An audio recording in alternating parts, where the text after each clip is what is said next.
We're going to be covering the last section of molecular biology, and that is going to be a lecture on how new DNA elements are acquired by microorganisms, in particular bacteria. So what we're going to be looking at are the 4 different mechanisms that microorganisms use to acquire DNA. We're going to be looking at transformation, transduction, conjugation, and transposition. And in this image here, what I'm showing you, it's an image of conjugation. This is a gram-negative E. coli. Over here, this is the male. And through the pilus, it's able to initiate a conjugation channel with the quote-unquote F- bacteria we consider the female. What we're going to take a look are, as a bird's eye view, these 4 different mechanisms. So transformation is going to be a way, as shown here in this left pattern, where in the case of a bacterium, this bacterium is going to die in one way or another and is going to secrete its DNA into the environment, and another organism is going to then be able to pick up that DNA from the environment. That is going to be transformation. And we're going to be talking about microorganisms which are naturally competent, meaning that they can actually pick up the DNA directly from them. E. coli is not a naturally competent microorganism. The other problem that we're going to be looking at, or process, is going to be transduction. And transduction is going to involve a phage. This is why it was important for me to cover the lecture on phages in the previous class, so you have an understanding about how a phage infects a cell. And basically, we're going to be looking at a way in which the phage, by an error in the way that it is packaging its DNA, instead of packaging phage DNA, is going to package some chromosome from the host cell that is used to make more phages. And therefore, when it goes and infect another cell, now it's able to pass that piece of DNA to the new cell. The last but not least are going to be the method of conjugation. And conjugation is going to be involved in 2 different ways. One shown here in the left is going to be the transfer of a plasmid from a plasmid positive bacteria to a plasmid negative microorganism. And the other one is going to be here in the right, where now that plasmid, just in the same way that lambda DNA is able to integrate into the chromosome, a lot of plasmids are able to integrate into the chromosome too, and are going to now be able to attempt to conjugate and pass the plasmid. But in passing the plasmids, they're able to pass chromosome of the host. So that is the 2 different types of conjugation that we're going to be looking at. So historically speaking, we're going to look back at the experiments from 1920 from Frederick Griffith, which you had seen before, when they were looking at Streptococcus pneumoniae. And Strep pneumoniae had 2 different strains. One of the strains is going to be the smooth strain. That smooth strain generated a smooth capsule of polysaccharide. It was really good to protect the microorganism against the immune system, and therefore it's kind of lethal when you infect that strain into a host, like a rat or a mouse. On the other hand, you have the rough strain, shown here in the left. Those little colonies now are not secreting that slime covering around them, and therefore they have a quote-unquote rough appearance. And because they do not have this coat, the smooth capsule that protects them from the immune system, they're easily destroyed by the immune system, and therefore they are non-virulent. So the experiments that Griffith did, as you probably remember from Bio 2, and those of you in the lecture, we kind of cover them, involves the idea that if you inject mice with these strains, you're going to have different responses. So in the case, for example, over here, of the smooth strain, shown over here by having the bacteria with a red little coat, those living smooth strain, which are virulent, if you inject them into a rat, those animals will die because they will develop disease. Now, if you take the rough strain, which is the non-virulent strain shown here in blue, and you inject them into organisms, because their mouse immune system is able to tackle them, they are not going to kill the organism and the animal is going to survive. Now, the interesting part was when they decided to kill by heating the smooth virulent bacteria. So they will kill them, and later, so they're shown over here dead, you can inject them and the animals will survive. You're injecting a dead microorganism. So the surprising part was when they took the dead, smooth microorganisms, which we know that do not kill, and they mixed them with the living raw microorganisms, and they injected those into the animal. And then the animal died. And when they recovered the bacteria who were recovered were all smooth. They all can produce the capsule. So with the data, Griffith was able to conclude that some kind of chemical substance that is present in the dead smooth bacteria was picked up by the raw living bacteria that transformed them into virulent smooth bacteria. So that is the classic experiment of Griffith. But at the time, we didn't know what was the genetic material that was able to transfer this heritable capacity to the raw non-virulent microorganisms. And that was until about 20 years later when Avery and McCarthy did the experiment in which they subfractionated the dead smooth bacteria and they separated the fractions in polysaccharides, proteins, lipid, DNA, and RNA. And they repeated the experiment. They took raw living microorganisms, mixed them with the dead components that on their own couldn't kill the rats, and now injected those animals and to see what happened. Either the animal will survive or die, and which kind of microorganism they isolated post the injection. And to make a long story short, only when DNA was used from the dead smooth bacteria and it was mixed together with the living raw bacteria did the animals die, and they were able then to isolate combination of bacteria of smooth and rough that were causing disease. In all the other cases, the animals survived and only rough bacteria were isolated. So that was one of the major discoveries that pointed out that DNA was the genetic material that we could use microorganisms to pass around. And it wasn't until a lot later, remember the Hershey-Chase experiment that actually put the nail in the coffin that proved that DNA is the heritable material. But we're not going to discuss that now. So based on this issue, we were able to show that Strep pneumoniae was able to pick DNA from its environment, and picking DNA from that environment gave a new phenotype to that microorganism. And that is what we're calling transformation. So now, transformation involves the capacity of a microorganism to pick up that genetic material. And that capacity, we call that competence. So if a microorganism is competent, it means that it can pick up DNA from its environment. And again, this is a genetically associated trait. You need to have a series of genes that are going to allow you to be competent. You need to have a membrane-associated DNA binding protein, basically the DNA receptor. You need to have a cell wall autolysing to allow the DNA to come inside your cell wall. You need to have a nuclease. We're going to show you what the nuclease is for.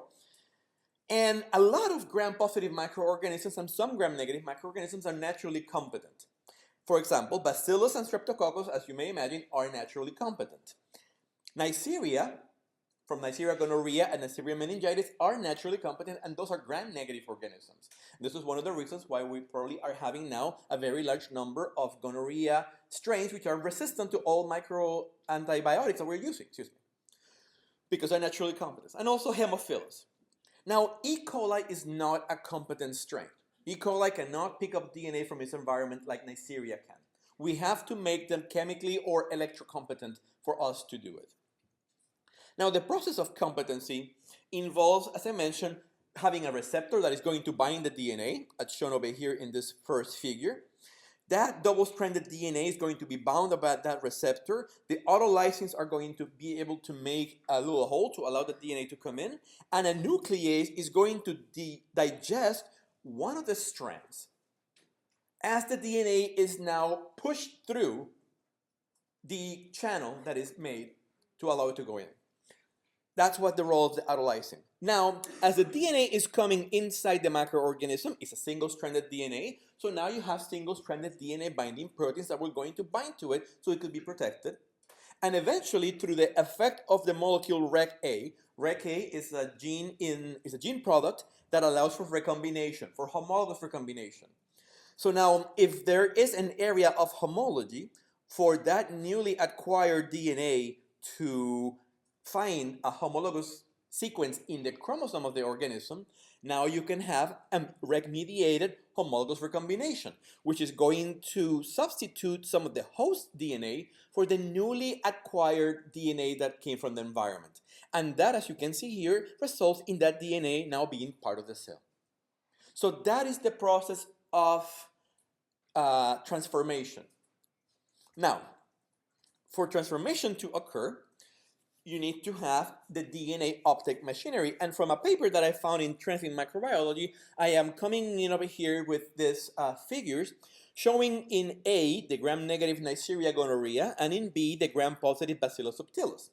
As you know, they have different cell walls, and therefore the mechanisms, though similar, they have a set of differences. In particular, the fact that you have to have the PIL-Q molecule in the outer membrane of the gram-negative Neisseria gonorrhea. So DNA is going to bind to the surface of the cell, to the DNA receptor, and in gram-negative, that's going to rely on the PIL-Q protein. Excuse me. Now, the same protein in gram-positive and gram-negative, they are marked by the same color, so you can see them nicely. So you have COM-A in gram-negative, you have COM-EC in gram-positive, though they have different names, they are analogous, homologous function genes. The only one that is not present in gram-negative is the COM-FA, which is only present in gram-positive. The N is the nuclease in there that is digesting one of the strands of the DNA that is going to come in. So now, in Neisseria gonorrhea, you have your pilling complex that's going to help you get the DNA as well, that is encoded by the gene PIL-E. And that is going to be the channel that is going to be required to bring in the DNA inside the periplasm and then inside the cytoplasm. So it allows you to go through the peptidoglycan layer as well.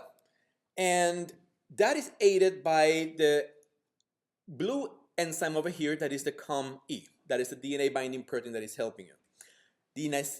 In both of them, you're going to have the nuclease chopping away one of the strands. The COM-GC, it is the homologous yellow molecule, homologous to PIL-E in gram-negative. And the COM-AA over here in blue, it's homologous to the COM-E in the gram-negative microorganism. The thing goes is that at the end, you have the DNA that is going to be delivered to the nucleus. The nucleus is going to be able to digest one of the strands, and that strand is going, by the process of digestion, going to be translocated through the COM-FA, or the COM-A over here, or the COM-EC on the other side, excuse me, which is the channel. So that mechanism is going to allow the acquired DNA molecule from the environment to be transported in as a single-stranded DNA molecule. And later, through recombination, REC-A and the DNA machinery, you will make a duplicate of that once that strand has been incorporated into the chromosome of the bacteria. Now, as I mentioned, those of you that are working with E. coli in labs or have done labs with us, E. coli is not a competent microorganism. E. coli has to be made competent, and basically what we do is that we shock the organism into taking DNA, kind of forcing it down its little bacterial throat, so to speak, to then allow the recombination machinery to bring it inside the chromosome. And we can do that by different mechanisms. There's the calcium chloride mechanism, there's a heat shock related mechanism, or there is the electrocompetent mechanism in which we actually use electricity to shock the microorganism into picking the DNA. Any questions about the transformation? No. All right. So let's take a look about transduction. And here is when the material that we learned about phages is going to come in handy, because transduction is the process in which DNA material from one bacteria is carried to another one using a phage as an intermediary. Now, we are going to see that there are two different types of transduction. We're going to look at generalized transduction, and we're going to look at specialized transduction. Now, this image here, the initial part, it's showing you the general life cycle of a phage. The phage, shown here in red, it's going to be absorbed into a bacteria. It's going to then inject its genetic material inside that host. That host genetic material is now there. It's going to take control of the DNA replication and protein synthesis mechanisms in the host to make more phage. As you can see, it's going to eventually lead to the destruction of the green chromosome. And now the green chromosome is present in small chunks. Now, when the proteins are assembling the particles and you are loading the DNA, most likely than not, you're going to load a piece of phage genome into a capsid. But with a certain degree of efficiency, instead of picking one of the red DNA molecules from the phage, you're going to pick up one of the green DNA molecules from the host. And that is shown over here as this little green phage shown in there, surrounded by the other red ones. So now that green phage, the infectability of it is conferred by the protein. So it is an infectious particle. And when the phage kills the bacteria, that phage containing host DNA chromosome will be released with the other phages to the environment. And then the normal phages, which have the phage DNA, are going to repeat the cycle infecting other hosts. Same thing happens now with this transducing particle that contains the donor DNA, here in yellow. Let's look at it over here. So instead now, it's going to do what it does. The particle is going to be absorbed into another microorganism. It's going to inject now the DNA that it has in the capsid. But this is chromosomal DNA. It's not phage DNA. And therefore, though the particle is infective, because it can infect another cell, it is not going to take control of the DNA replication nor the protein synthesis machinery of the bacteria. What it has done now is that it has delivered a new amount of bacterial DNA to a novel host. And that, through homologous recombination involving Rec-A, can now be incorporated again into the bacterial genome. And that's the little piece that you see here that is light green compared to the darker green chromosome. Yes, Chandra? So is Rec-A found in non-naturally competent cells as yes. well? Okay. Yeah. Rec-A is one of the molecules that is required for recombination, but also DNA repair. Mm-hmm. So therefore it's present in a lot of different organisms. Now, this generalized transduction, the capacity of a phage to put a piece of chromosome from the host instead of putting a piece of its own chromosome, is a rare event. So it happens between 1 to a million to 10 to the 8 phages. So it's not happening very much. And the amount of DNA that you can package inside the phage depends on the size of the phage. For example, phage P22 can pack up to 1% of the E. coli chromosome. The E. coli chromosome is about 4 million bases. So 1% is what, 44,000? Something like that. So that's a very large piece of DNA. And again, it's random. Since the chromosome is being cut in multiple positions, it can be any part of the chromosome of the E. coli. P1 phage, being a little bit bigger in size, can accommodate about 2.5% of the bacterial chromosome. So this is sufficient for you to be able to note changes in phenotype by generalized transduction if you can have a large enough screening mechanism. Now, on the other hand, what we're going to look, it's the specialized transduction that happens in lambda. As we discussed with lambda, lambda has two phases after infection. It can either be lytic, where it's going to infect the cell and kill it, or it can go lysogenic, where it's actually going to integrate its genome in the chromosome of the host and therefore go dormant as a prophage for an indefinite amount of time. So what I'm going to show you here are the lysogenic pathway, and what happens when the phage lambda gets out of the lysogenic pathway to engage into the lytic pathway.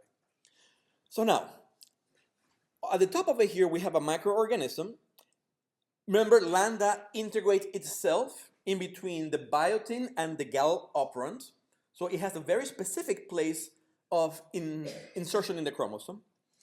And during normal excision, when the phage DNA is getting ready to induce the lytic pathway, it's going to excise itself from the host chromosome. And that is going to be shown here on the left. So that part means that you're going to have a recombination event. That recombination event is going to create that circle shown over there that is going to now pop the chromosome of the phage off the chromosome of the host. Now, with a certain rarity, that recombination effect is flawed. Remember that I mentioned to you the IS sequences that are present. So maybe by an effect of an IS sequence, instead of excising the chromosome of the phage completely out, now you excise part of the host chromosome, shown here in this pink piece, and you left behind some of your lambda DNA in the host chromosome. So that is a rare event. It happens in 1 to 10 to the 5 to a million excisions. A lot more frequent than the generalized transduction. That means that since you have now all the proteins that are going to make for coat, some of them in the phage DNA that has chromosome and other ones in the chromosome piece that is on the host chromosome, you can still make absolutely everything that you need to make your virus. And therefore, in both cases, you're going to have the replication of the genome of the virus. Remember, when it's active replication, it's doing replication by rolling circle. Eventually, I mean, those are shown here by little circles, both is going to be replicated, the proteins are going to be made, and everything is packaged. So here, as you can see, every single one of the lambda virions that were generated during generalized transduction have a copy of the host chromosome in them, as opposed to the generalized transduction where very few of them has a little bit of the host chromosome. So now, the normal phage in the left that excites is able to go infect another bacteria normally and cause another kind of reaction, infection, either could be lysogenic or lytic. But now this deactivated phage is infectious because the particle allows it to go infect another bacteria. It's missing a good chunk of its own genome. So once it infects a new cell, that new cell now will gain that extra piece of chromosome that came from the other host. So it could be, depending on where the excision happened, it could be to the left of the insertion site, including GAL and some of the operands to the left. Of course, depending on the size of the genome that can be packed inside the particle, or it could be to the right. So it could be biotin and the other operands to the right of the insertion site. So that's what we call specialized transduction. So now, here, the frequency is higher. You're going to have, because of the insertion between biotin and the GAL operands, you're going left or right. And now, the phage is going to allow you to take up to 10%. So 400,000 bases in a good day can be taken by specialized transduction, either from the right of the insertion point or the left of the insertion point. So it's 10% of the chromosome, but only to those sites. All right? Yes, Anne? So the defective phages, would they usually cause an abortive infection just because like a large chunk of it is the host genome, or will it still work? No. As you said, once they infect the new host, they won't be able to make more phages because they're lacking a lot of the phage chromosome that was left behind in the chromosome of the host before they lysed it. Yeah. So in a sense, it's an abortive infection, yeah. Yes, Reed? In this sense of lambda, when does that bacterial genome get integrated into the cell? This one over here in the upper left? It's just the top one in general. That is doing... The same as the other one, a second slide over here? No. That part happens with lambda when lambda goes into the lysogenic state. When lambda decides that the nutrition levels are low and it needs to go and save the infection for another day, it's going to integrate its chromosome via the integrase enzyme that it carries, and now it can go into that prophage state, dividing with the bacterial cell every time that there is a cell division. So it's only when you have a level of induction that you revert that lysogenic phase and you go into the lytic phase that you can manifest this removal. So this is the lytic phase. This is the lytic phase following lysogeny. So this bacteria could have been infected, let's just give it a time. So let's say that we infect into low nutrient conditions and we let them go for a week. So those microorganisms are growing for an entire week. A lot of bacteria still have that chromosome of the phage lysogenized in the genome. Then we induce. When you're inducing, you're going to create a lot of phages. Some of them are going to be excised normally, like in the phase on the right, and that's going to kill the bacteria, producing viable infectious phages. But with that rare event, you're going to have the generation of excision of the chromosome that now takes the excision of the lambda chromosome that now take chromosome from the host. And those produce infection particles, but as Anne said, they are abortive because they cannot really generate more virus after that. They're just going to be vessels to carry that DNA to a new host. Yes, Cheryl? Is there a specific occurrence that causes it to go into the urine? No, it's a stochastic process by having an improperly excised phage chromosome. Yes, Tanya. So you're saying like going from the lysogenic to lytic cycle? Yeah. It's depending on the nutrients level and the environment, right? Yeah. Waiting for it to be like optimal. It depends on the nutrient level and environment. This is something that we do in the lab very frequently. So in the lab, we can control the process to allow the bacteria to go into lysogeny, to allow the phage, to go into lysogeny, and later induce it so we can now go into the lytic pathway, and then we score for infective bacteria that survive, and we can score by looking at an auxotrope. So we can look, for example, at a gal-negative target, and then see how many of those bacteria plated in minimal media go from being gal-negative to being gal-positive. Or we can do it the opposite way. Let's look for the genes operants which are to the right of that, which is biotin. So we can now go into biotin-negative bacteria, use media that doesn't have biotin, do the generalized transduction, infect them, plate them, and see which ones survive, because now they're able to make biotin on their own, because they got the DNA from specialized transduction. Good question, guys. Anybody else? All right. So let's take the next look. And here we're going to look at conjugation. And as the image shown here, conjugation is the donation of material of DNA from one to the next via what we call bacterial sex. And usually it's going to be a cell-to-cell transfer of plasmids. So we're going to look at the fact that you're going to have a plasmid-positive bacteria, you're going to have a plasmid-negative bacteria, and the plasmid encodes for the mechanisms for transfer, including the pili. And once you finish conjugation, both microorganisms are going to have the plasmid. So both of them are going to be plasmid positive. And here it's the bacterial mating picture that I showed you earlier. Your positive, plasmid positive bacteria, your male, having a pilus that is going to be used to basically, as a lasso, bring the other bacteria close by so you can conjugate together at a close distance. The conjugation doesn't happen at this distance shown here. It happens with a much shorter bridge between the two microorganisms. So as you remember, we talk about plasmids. Let me just introduce you again to the F plasmid. The F plasmid is called the fertility plasmid because it's the one that is allowing the bacteria to conjugate. Now the F plasmid is very interesting.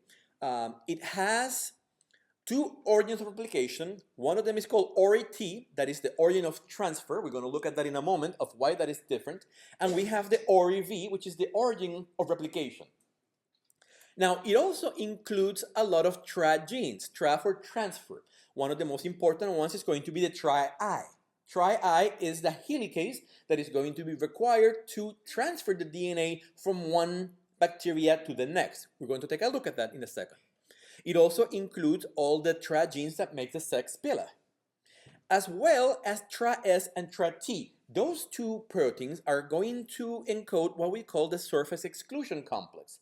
Basically, A bacteria who has a plasmid of this nature doesn't want to be conjugated by another one, and therefore it has proteins on its surface that prevent it from being attached by another bacteria's pilus.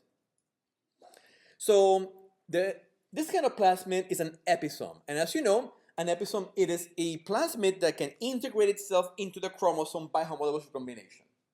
So it can either exist as an epitome, swimming about in the cytoplasm, dividing by theta replication on its own, or it can insert itself into the chromosome because it has these IS sequences, IS3 here and IS2 there, that are going to allow this phage to integrate by homologous recombination, recognizing another IS sequences in the chromosome of the host. I'll tell you a little bit about that. So this image over here, it's showing the transfer of conjugation. So what we have here in green is the bacterial chromosome, and in lilac we have the plasmid. That is the F plasmid, and as you can see here is an epitome, so it's floating about nicely on the cytoplasm on its own. Now, the F positive bacteria is the one that has the plasmid. The F negative, as you can see on the right, doesn't have one. So the F positive bacteria is able to produce the pilus and engage the F negative bacteria. It cannot engage F positive bacteria because they have the Tra-S and Tra-T, which doesn't let that happen. Now, once the two bacteria engage, remember how the pilus was able to allow bacteria to move by retracting it? In the same thing, the bacteria lasso the other one and now bring it close to each other. And that has closed down the space between the two. And what is going to happen is that they're going to form a stable pair. The plasmid, as you can see here, is nicked. So one of the strands of the plasmid is nicked, the other strand is intact. And now you can have a process of rolling replication, where one of the strands is going to be pulled across as a single-stranded strand from the donor bacteria to the host bacteria. As it becomes to be part of the cytoplasm of the other bacteria, the host, now you can put a primer in there by primase, and you can have DNA replication to happen using the same machinery that you already know. So at that point, as the rolling circle begins to unwind the entire plasmid, it's eventually moved to the other microorganism, and it will then ligate close by, generating now a full circular episomic plasmid that can now be transferred by that bacteria. So as you can see, at the end, both microorganisms following conjugation are F+. So you begin with an X-negative bacteria that is being conjugated by an F-positive bacteria. Once the plasmid is transferred, both bacteria become F+. Yes, Georgina? So the IS2 and 3 also give the new F+ cell gives it the ability to form pilus for another. Absolutely. Since you're transferring the entire plasmid, you give the entire heredity of that plasmid to the new bacteria, which includes being able to conjugate with others. Yeah. So this image over here shows you a little bit of what is happening in that junction between the two microorganisms. Notice that it's not the long pilus that you initially have, but here you have the original plasmid that is retained. So the dark green chromosome, it's the strand that is not nicked. The light green one is the one that is being nicked because it has a free hydroxyl end. The DNA polymerase in the donor can begin replication automatically, and therefore, just like rolling circle replication, as you're pulling it out, the other strand in the leading side is being replicated instantly. Now, as the other strand comes in, you can have the primase add a primer, and you can have now the DNA polymerase in the other side of the organism begin replicating the DNA as well. Eventually, you get now two organisms that have a double-stranded DNA plasmid in each of their cytoplasm. All of this is mediated by the aid of multiple proteins, including the Tra-I protein. And that one is the DNA helicase 1, that is a single-stranded DNA helicase. It also has an NTPase activity, so it is able to do a helicase, and it has the transesterase capacity to be able to nick the DNA. Yes, Vanita? I was just gonna ask what makes it. Yeah. So as the DNA is being passed here, you get the 5' end. So this helicase is traveling from the 5' to the 3' direction, which is helping unwind the plasmid that is in the other side. That's the force that is moving around. So in that regard, you transfer one entire chromosome, one entire plasmid from the F plus bacteria to the F negative bacteria, and eventually that makes both of them F plus. So far, so good? All right. Let's take a look at what happened when the F plasmid integrates into the chromosome. And here is when I mentioned to you that you're going to have a homologous recombination event between the IS sequences on the plasmid and the IS sequences on the chromosome of the host. We're going to take a look at what an IS sequence is in a moment, but just for this time, just remember that they are DNA sequences that are recognized and identical between the host and the plasmid. Now, what that is going to do is that it's going to allow the plasmid to be integrated, as you can see here, in the host chromosome. If I didn't make it clear at the beginning, the initial transfer happens through the RET. That is the place where the nick happens to begin the transfer of the plasmid from one conjugated bacteria to the next. So the same thing is going to happen here. Now, when the F plasmid gets integrated into the chromosome of the host, we do not call that anymore an F plus bacteria. We call them an HFR. And HFR stands for high frequency of recombination. There you go. So that is now an HFR. So the HFR has the plasmid integrated into the host chromosome. The F positive has the plasmid as an episome. Now, they are going to be able to conjugate with another F- bacteria. So at that point, both the F plus, and the HFR are going to be donors. What is going to be different is what they donate. The F plus bacteria is able to donate the entire F plasmid. The HFR, however, donates bacterial chromosome. So we're going to look at this for a second. So here is the image of the HFR chromosome. And here you have the origin T, that is the one where the nick happens to start peeling through to roll in replication the DNA in single strand. Since there are multiple sites in the chromosome, the plasmid can integrate in different sites. And it can integrate either with the RET looking to the right or the RET looking to the left, because the site of recombination is palindromic, so it can be in either side. Now, when the RET begins to pass, it's going to pass at the beginning just this little piece of the F plasmid. But as you can see, later it can pass the genes, the operants for proline, leucine, and threonine. And that is the difference between the F plasmid and the HFR. That in the F plasmid conjugation, you're passing only the F plasmid. But in the HFR, because the plasmid has integrated into the chromosome, now you can pass chromosomal material. So depending, as I mentioned, in where that plasmid integrated, you're going to generate a very large library of HFRs.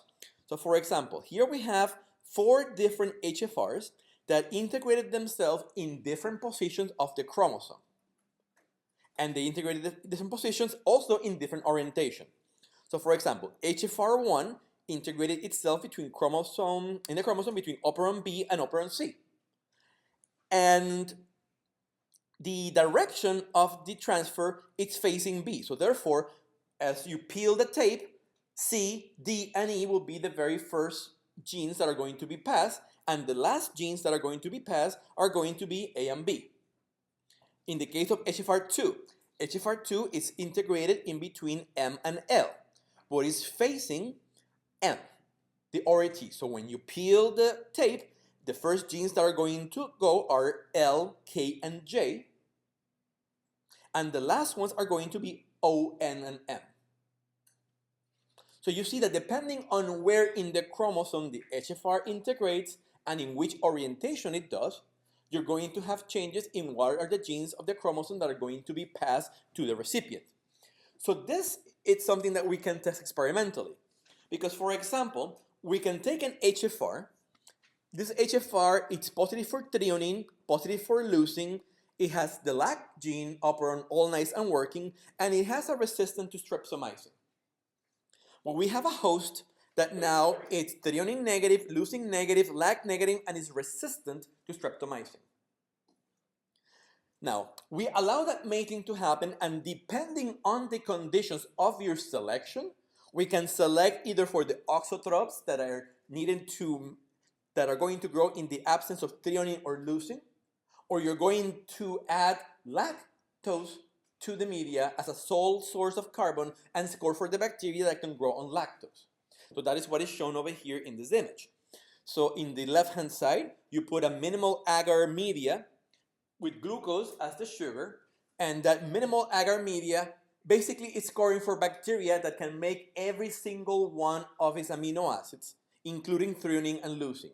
So only HFRs which are able to transfer their chromosome containing the leucine plus and the threonine plus gene, as well as to the resistant F- bacteria will grow.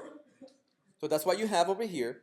The other thing that you need to add is also streptomycin to the media because you want to kill the HFR donors because they're sensitive.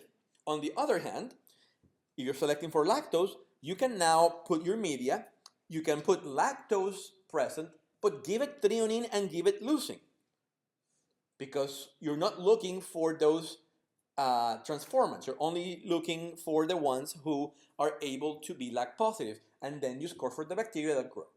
So depending on which gene that you're looking for and which operon, you can use an HFR.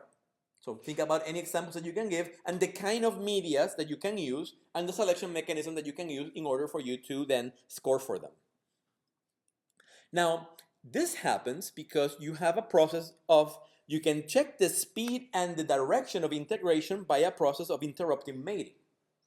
So in this case, and this is a figure from a different book that we're not using, we have here F minus, and here is our HFR bacteria with the nose, well, that's the pilus, and you allow for conjugation to happen. And here you have the lactose, the TXF, the galactose, and the trip genes being passed. And what you do is that you start to interrupt the mating by vigorous vortexing. And you spread those bacteria and look for the bacteria that have the phenotype that you want. So here is that data shown in this graph. So you're looking for the frequency of the HFR that is going to give you that particular gene versus the time. So as you can see, the very first transformants that came up were the lac plus transformants. The second one after that were the TXS transformants. And after that, the gal, and almost half an hour later, the tript. That kind of experiment gives you an indication of the order of genes that are being passed through conjugation when you're using an HFR. So if you're looking to know what is the order of the genes, basically where you have an HFR, you know that it's passing these genes, but you don't know in which order they were placed, you do an experiment of interrupted mating. Okay? So now, just to show you another comparison, here this compares the HFR mating with the F plus mating. So again, the plasmid is the only material being transferred in the F plus mating, and both hosts at the end, well, the recipient, becomes F plus. In the case of HFR, you do not get the F plasmid being transferred, and therefore the recipient stays F minus. For you to have an F plus from an HFR, you need to transfer the entire chromosome. And the chances of transferring almost now that 5 million base pair chromosome from the HFR to the host is very, very, very low. Therefore, the majority of the cases are going to result in an F minus host at the end. Now, last but not least, Because the HFR is formed from a recombination event between the F plasmid and the chromosome, just like in Blanda, that plasmid can pop out and become episomic one more time. And with any kind of luck, when that happens, you're going to get a beautiful F plasmid and the chromosome intact. But with a certain level of chance, instead of popping out as an F plasmid, the plasmid pops out and takes genes from the chromosome.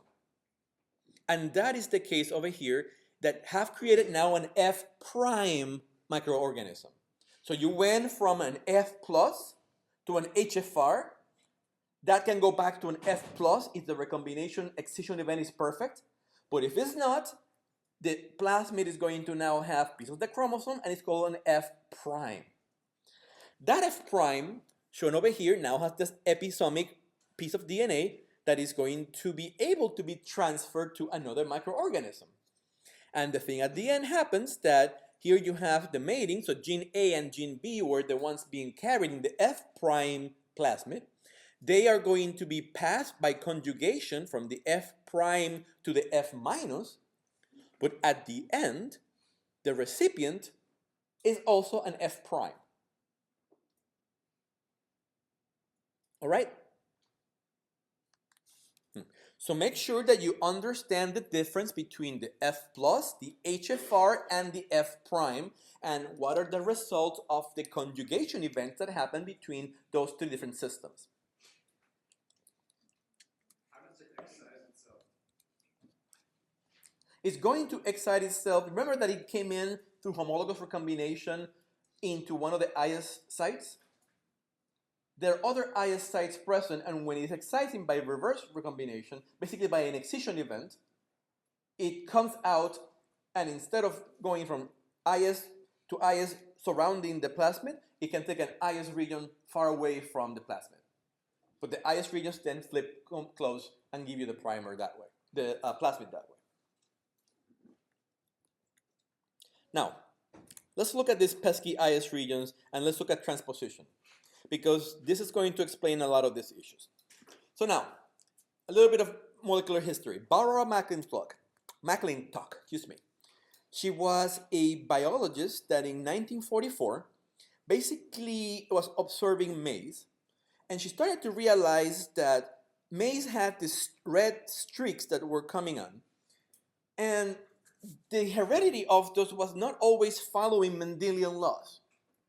So what she concluded at that time is that those mutations that were causing the change in color were happening by what she called jumping genes. And people laugh at her. Like, how do you mean that a gene can jump? Well, it was until the 1983 that her work was recognized because some man actually repeated the experiment and it was confirmed that it happened. So the validity of the fact that she was female and that she was working in corn didn't give a lot of credence to the work that she was doing, but everybody then recognized that she was the first person to actually demonstrate that they are jumping elements, and that was how she was awarded the Nobel Prize. Again, science is very sexist, just like society in general. So, these transposable elements, they are mobile elements of DNA that can change position in the chromosome. They are present in all organisms as we know it. They're present in bacteria, in plants, in human. We have the ALU system present with us, and they jump out. So they do the transposition. That means the movement. They're going to jump from it. And we have three different types of them.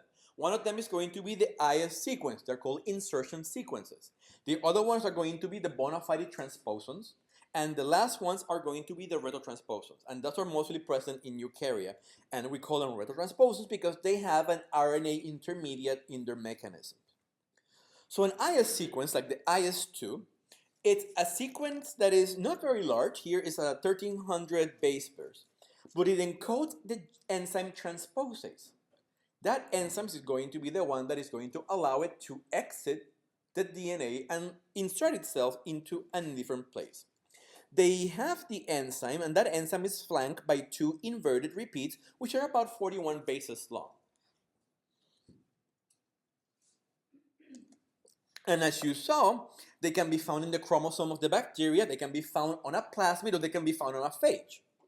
So they don't care They're very honey badger in that regard. They don't care where they jump.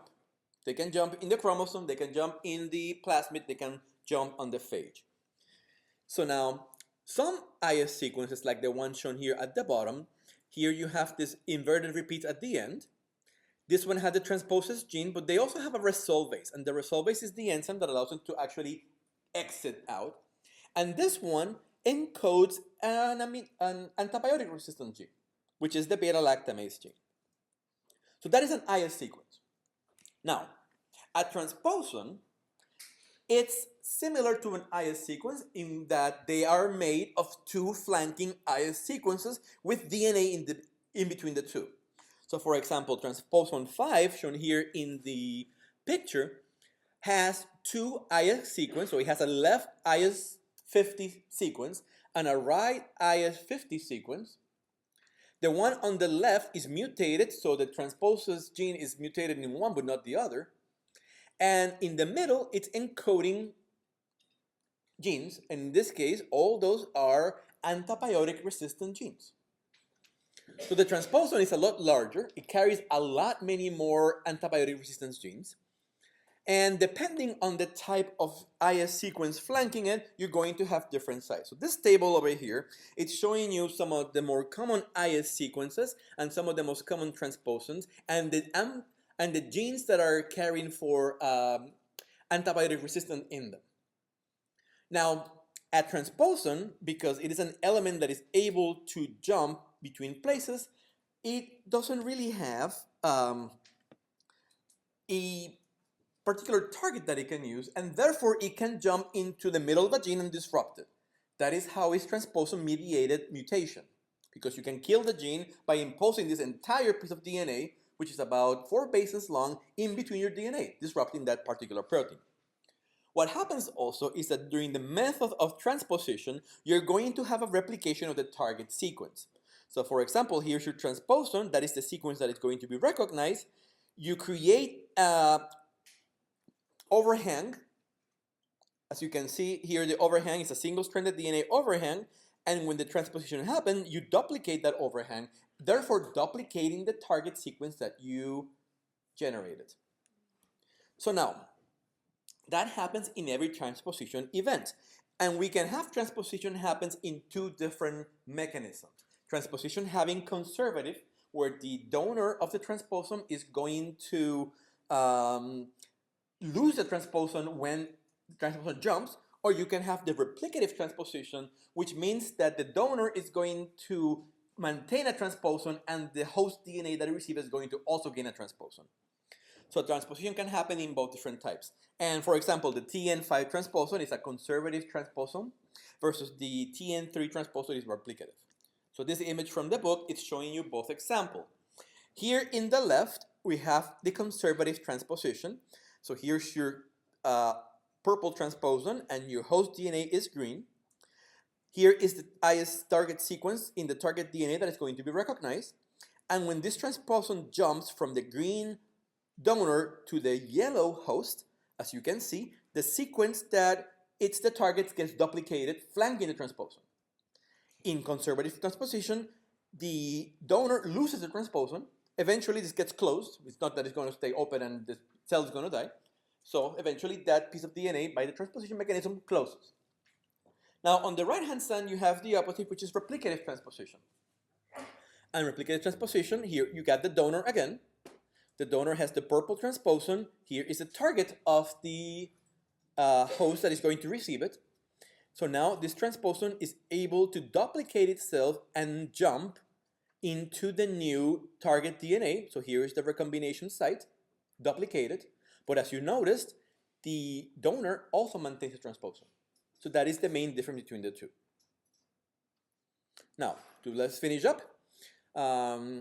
Integrons are also kinds of transposons, and they basically have the enzyme integrase. They're able to capture and express genes other than the ones that they have, so they're very cool in that regard.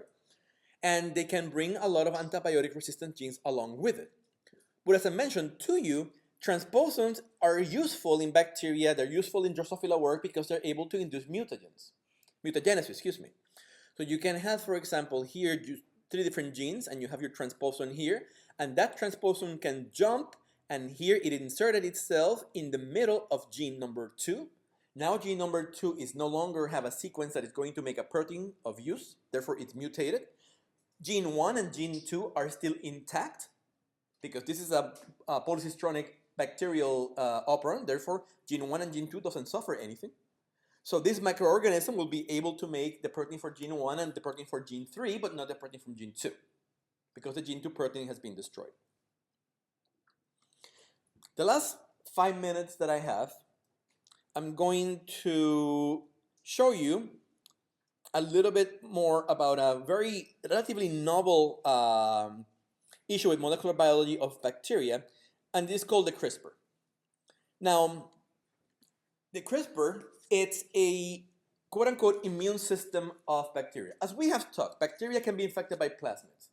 Bacteria can be conjugated by plasmids as well.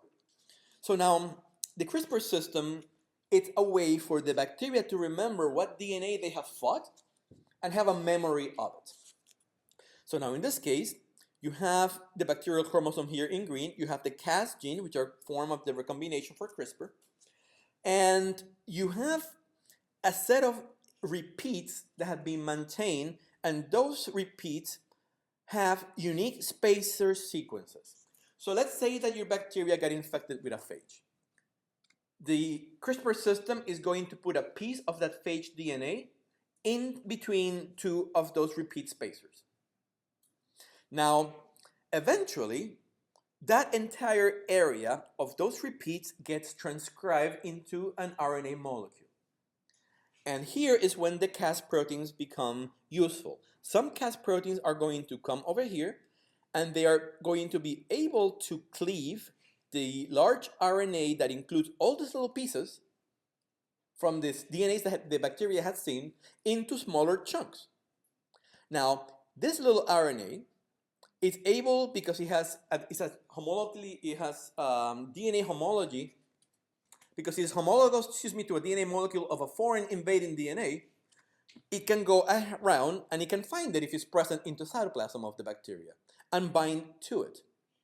Once it is bound to it, by the effect of these other Cas proteins, so in this case, let's say that this is the lambda phage that infected this bacteria, and now you have a piece of the lambda DNA in the CRISPR mechanism. Now that little piece of lambda DNA will be made as an RNA molecule that is going to give you an RNA-DNA hybrid, which is going to be recognized by those Cas proteins and therefore destroyed. So this has memory, because every time that the bacteria survive one of those infections, a new repeat flanked, a new unique sequence flanked by repeats will be added to the cassette.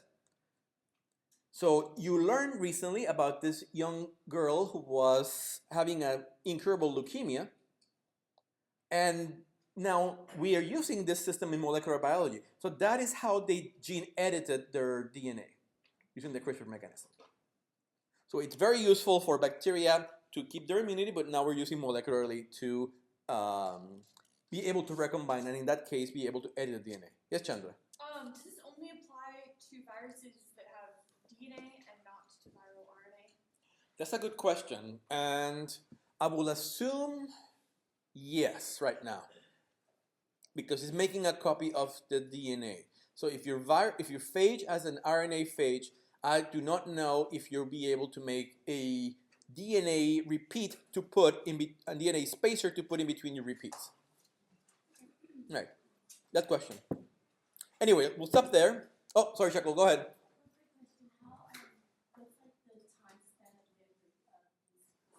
Awesome question. What is the time span of this CRISPR? I am not sure. We do not. There's a lot about the CRISPR mechanism that I don't know and that we don't know. So I won't be able to give you an answer about how much information and time it can have between that. So I'm sorry about that.